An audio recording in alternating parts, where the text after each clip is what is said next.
Part 24, who the fuck did I marry? So, remember, we're in April. We're now moving towards the end of April. And he still did not show me his savings account. Saw the checking, saw the Chase savings. So he decides that we should start looking for a house again, because my lease was up in August and I made it very clear that when the lease is up, I am moving. I wanted to move to Cobb County.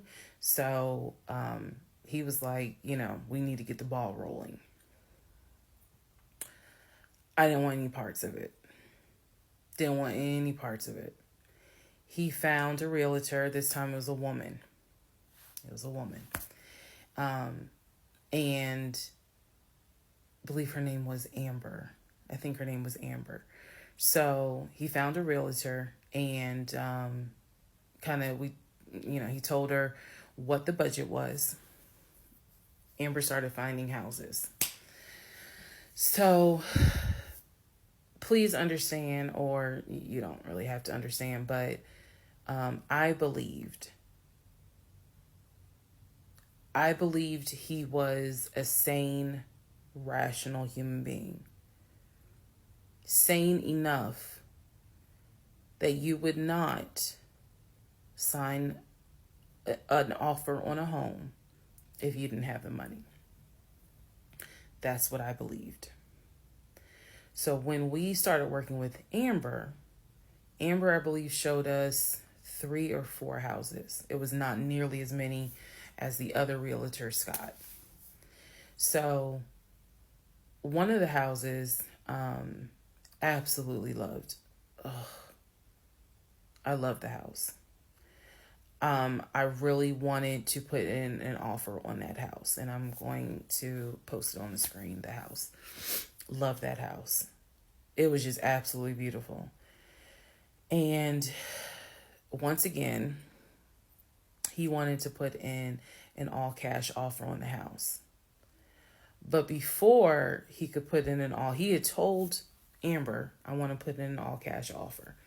And what Amber, the woman, was smart enough to say is, okay, let's just go ahead and take it one step at a time. Let's go ahead and get your pre-approval stuff together.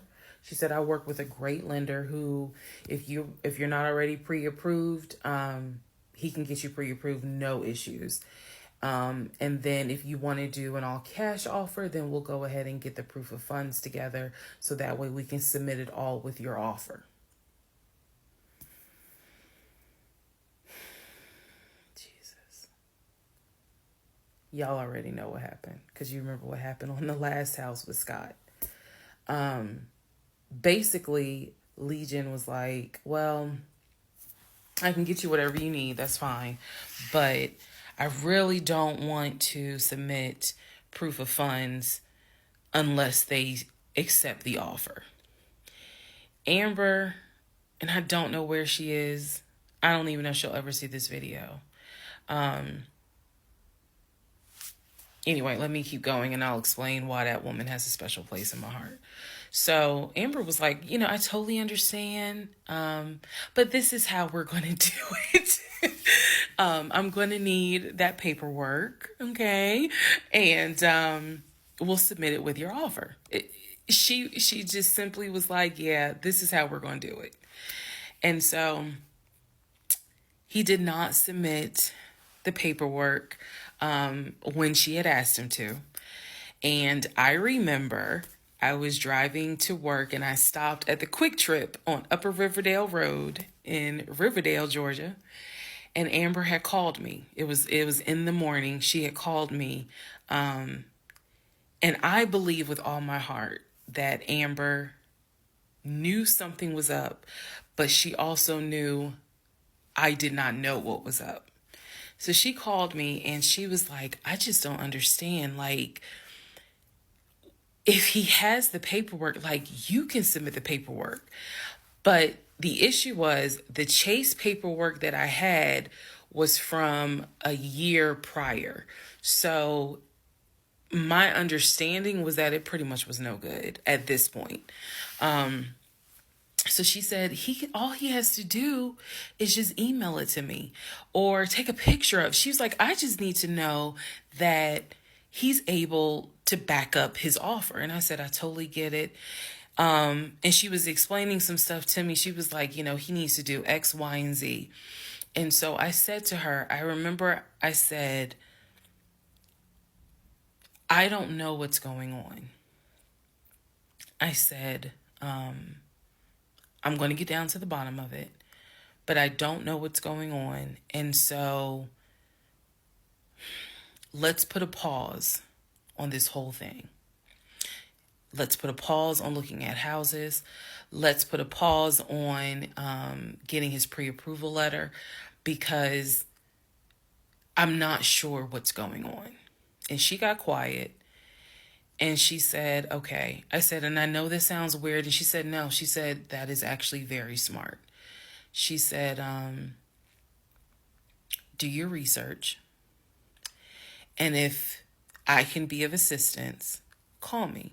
She said, whether you buy a house with him or you buy a house on your own, I will be more than happy to represent you. I don't know where Amber is today, but that one sentence, I felt like just woman to woman, she was basically telling me something ain't right. Baby, something ain't right. And now you need to open your eyes. I'll be more than happy to work with you. If y'all get your shit together, I'll work with both of you. But whether you buy a house or not, do your research and then let me know what I can do. That was our conversation at the Quick Trip on Upper Riverdale Road. So I got off the phone. That was the last time that we worked with any sort of realtor. That was the last time that we looked at any sort of house. And I don't remember exactly what happened after that meeting that day. I do know that when I went home, I simply told him, I don't want to look at a house right now. I said, I think it's okay if we rent. We'll just find a house in Cobb County and just rent for a year. And let's build, save some more money. Let's not worry about buying a house right now. And basically what I was trying to do was save face, because that was the first time with Amber that I actually was embarrassed at the fact that he and I, because I felt like I was complicit in the fact that I'm going to look at houses with him. I felt like we are wasting these people's time. I did not mean to waste your time. I clearly see my time as being wasted, but that doesn't mean I need to waste your time. And I felt embarrassed at the fact that we wasted her time coming across as serious buyers. When time came to put up or shut up, nothing was put up. And I knew nothing. I had nothing to add to add to this, because we're talking about a $650,000 house, and I don't make that. I don't make anywhere near that. So it just became one of those situations where I was trying to save face. I was trying to save face with my husband, and I was trying to save face with Amber. And so I did say to him, let's just rent for another year, and then let's see at that time where we are, if we should go ahead and buy. So now is when shit is about to get real.